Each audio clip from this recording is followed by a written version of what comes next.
usulan mengenai Mas Gibran ini beberapa kali saya tolak.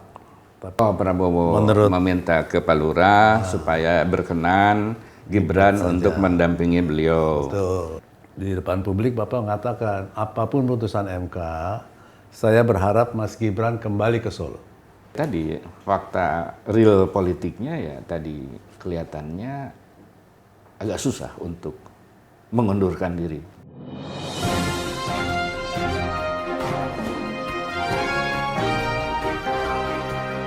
Jumpa lagi dengan Ruang Publik. Saya Dedem.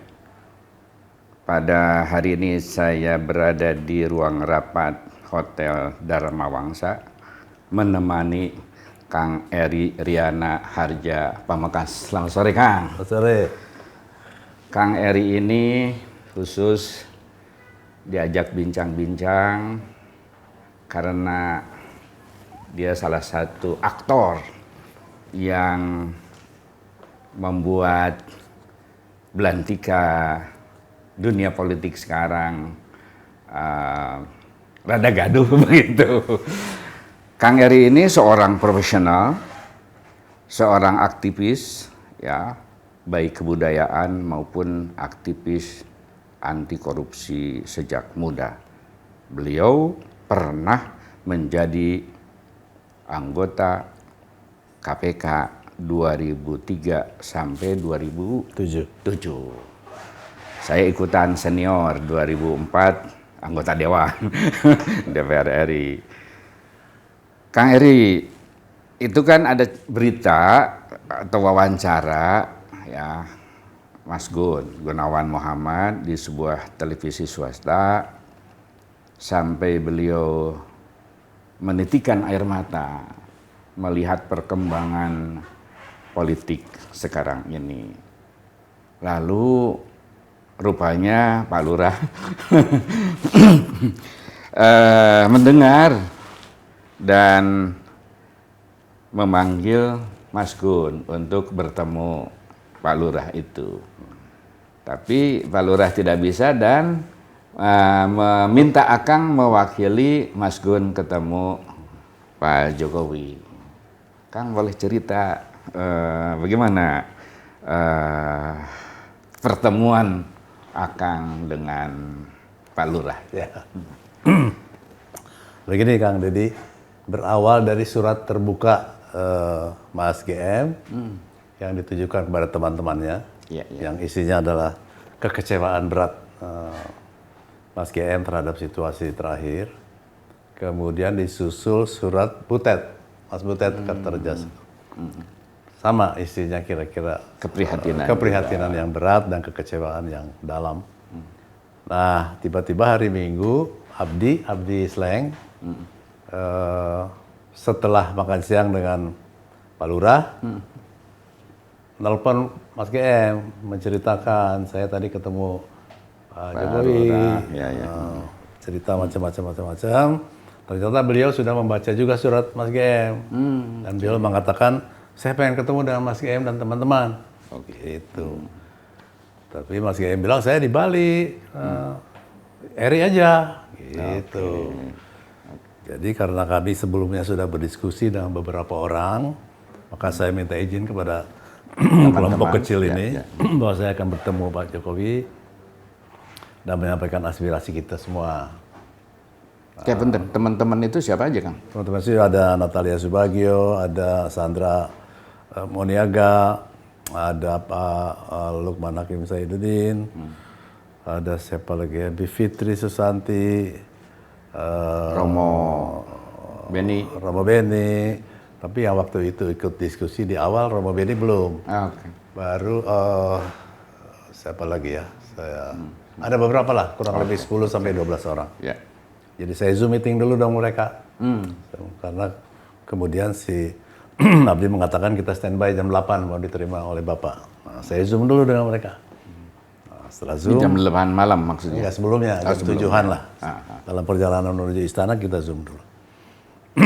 Nah, ketemulah Pak Jokowi. Pak Jokowi di sana, saya di sini, Abdi, Pak Pratik. Ya ceritalah Pak Jokowi. Cuma 4 orang itu. Berempat aja kami. Oke. Pak Jokowi cerita mengenai perkembangan ekonomi Indonesia bakal menjadi negara besar 15 tahun lagi dan seterusnya. Kemudian juga mengenai pemilu, pilpres dan seterusnya. Bagusnya begini, bagusnya begitu, macam-macam lah. Sampai akhirnya beliau mengatakan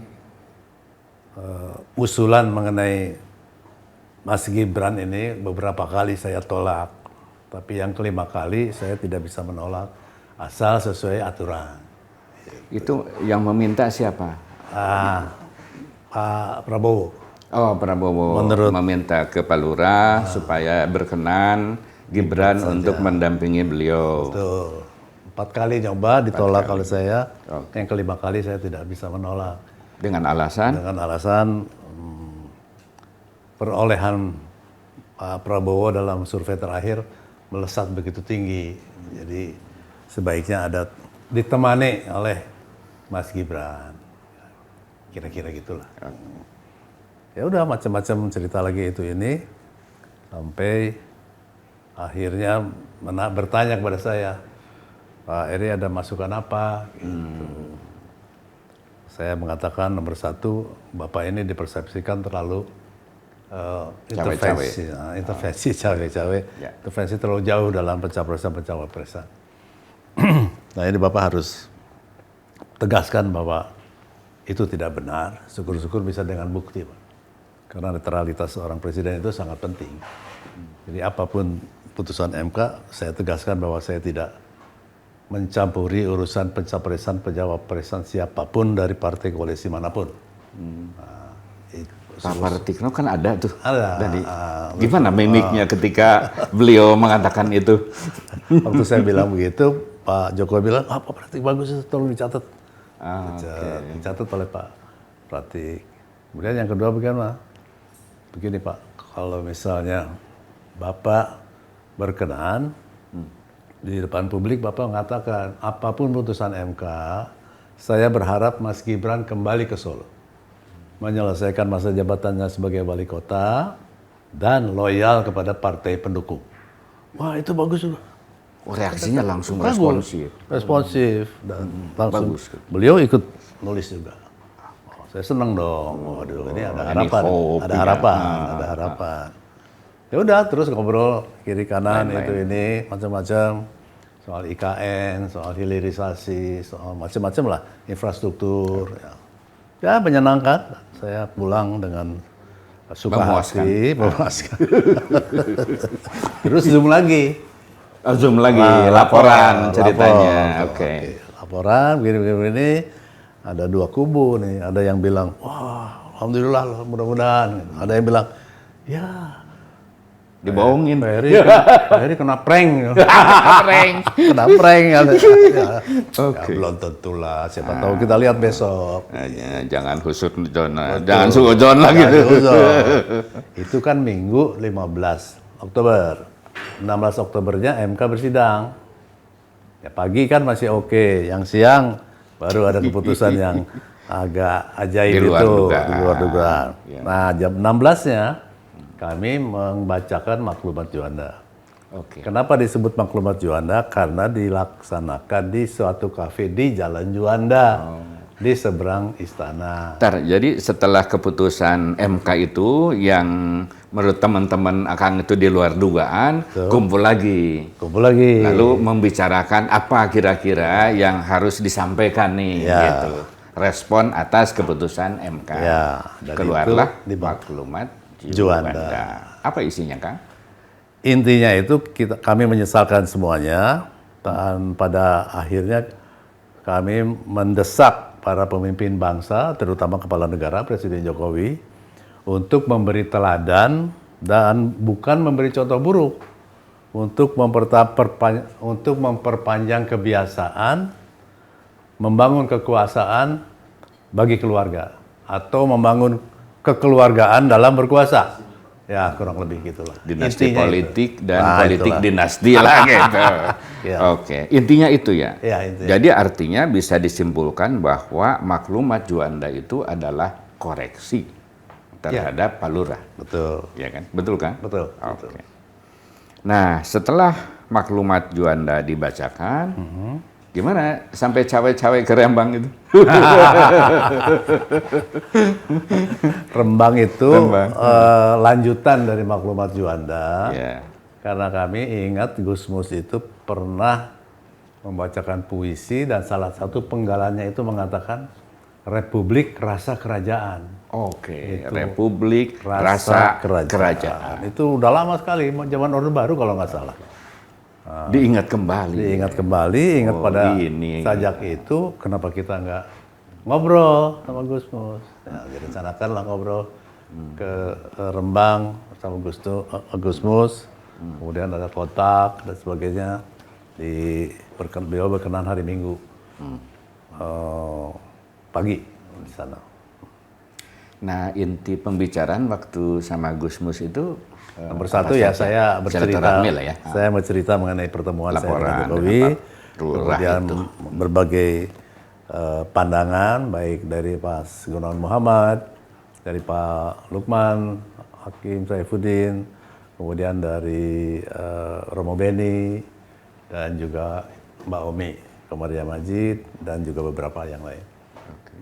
Lalu respon Gus Mus? Ternyata serasa betul-betul memiliki perasaan yang sama dan pemahaman yang sama mengenai masalah besar yang dihadapi oleh kita semua. Lalu ada saran beliau misalnya untuk menindaklanjuti Ya, saran beliau sih yang maklumat pasti dengan tegas. Juanda itu.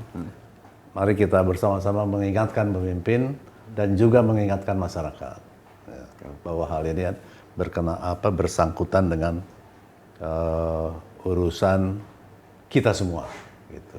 Bukan urusannya para penguasa, urusan kita semua.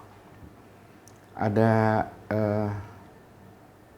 YouTube juga yang menyampaikan klarifikasi bahwa ya Gus Mus itu responnya ya biasa-biasa, itu silaturahmi biasa dan lain sebagainya. Betul. Bisa sampaikan apa? Memang betul ada masalah teknis sedikit.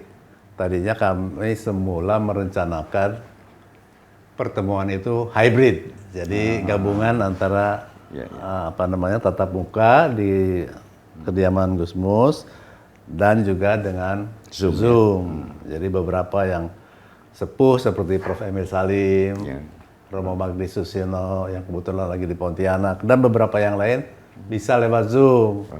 Tapi karena kita terlalu cepat memberitahukannya terlalu lambat, persiapan tidak cukup untuk melakukan itu. Kemudian ada flyer mengenai Majelis Pemusyawaratan Rembang. Itu sebetulnya kan teaser aja. Intinya kan setelah bertemu Gus Mus akan diadakan konferensi pers. Akhirnya kami melakukan konferensi pers tapi di tempat lain karena di tempat Gus Mus tidak memungkinkan. Oke. Jadi bukan sesuatu hal yang bukan. Prinsip lah itu. Bukan. Kami ngobrol 2 jam dengan hangat, sangat interaktif. Gus Mus menyela dengan berbagai lelucon, yang bermakna dalam. Ya. Kalau ini kan kalau penyair tuh ada satir. Iya, betul. Iya. Kang, setelah pertemuan Rembang itu, langkah-langkah apa lagi yang akan dilakukan oleh teman-teman Akang?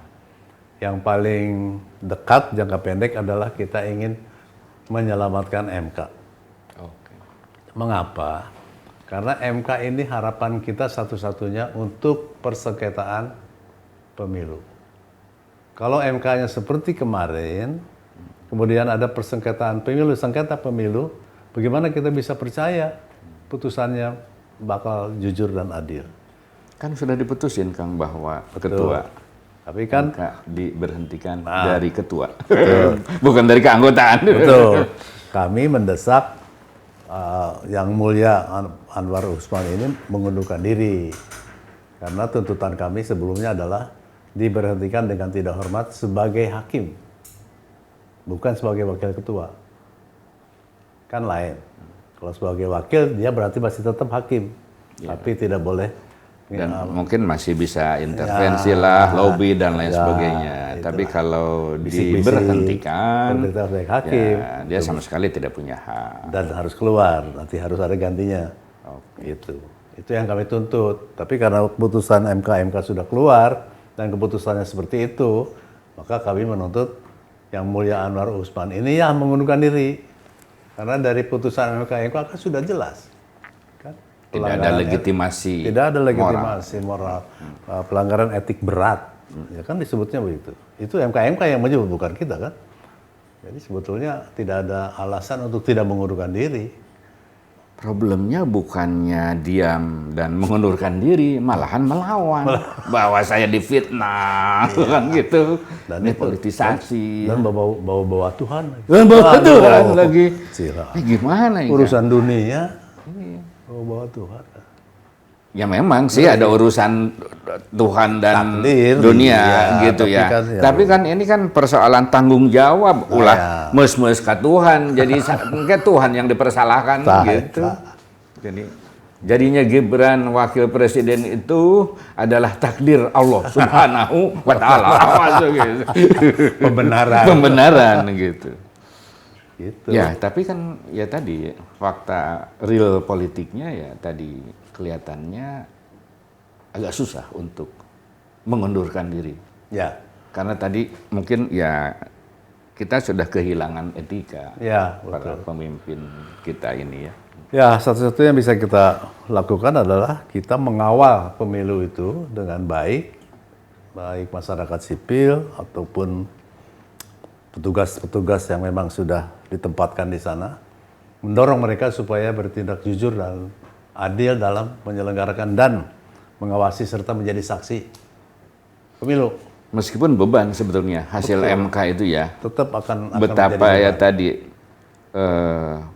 ini kan presiden buruk. Betul. Bahwa apakah mungkin keadilan, fairness dalam pilpres itu bisa terjadi? Ya, itu yang paling kita khawatirkan. Apalagi ya sekarang ini tadi konon aparat-aparat mulai berpihak terhadap salah satu paslon. Betul. Itu yang kita khawatirkan. Karena yang kita dengarkan ini harus menang dengan segala risiko, dengan segala cara. Nah, itu kan berbahaya sekali. Walaupun kita tetap harus berbaik sangka lah. Tidak semua aparatur sipil negara bisa diinstruksikan seperti itu. Mereka juga punya hati nurani. Nah, kepada mereka kita orang-orang yang punya hati nurani. Orang yang punya hati nurani. Pada mereka kita taruhkan harapan kita.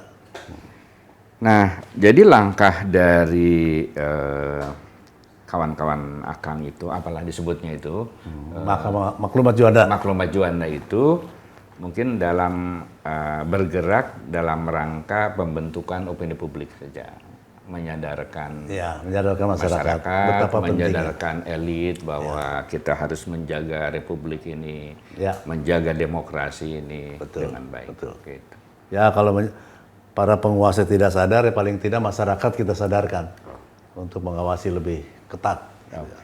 Jadi bayangkan Kang Deddy, misalnya Kang Deddy capres, saya capres, terus kita bersengketa mengenai hasilnya. Kan anak buah Kang Deddy ngambek, anak buah saya marah. Terus gimana? Kan? Nah, itu fisik. Misalnya fisik kan buang energi, buang ini dong. Sayang sekali. Itu pentingnya MK, begitu strategisnya. Tanpa MK yang jujur dan adil, kita khawatir konflik pemilu itu tidak bisa diselesaikan dengan baik. Ya, mudah-mudahan tidak lah ya. Mudah-mudahan tidak. Kita semua berdoa dan berharap mudah-mudahan aparatur sipil negara tidak semuanya bisa diinstruksikan untuk hal-hal yang tidak baik dan tetap bersikap adil.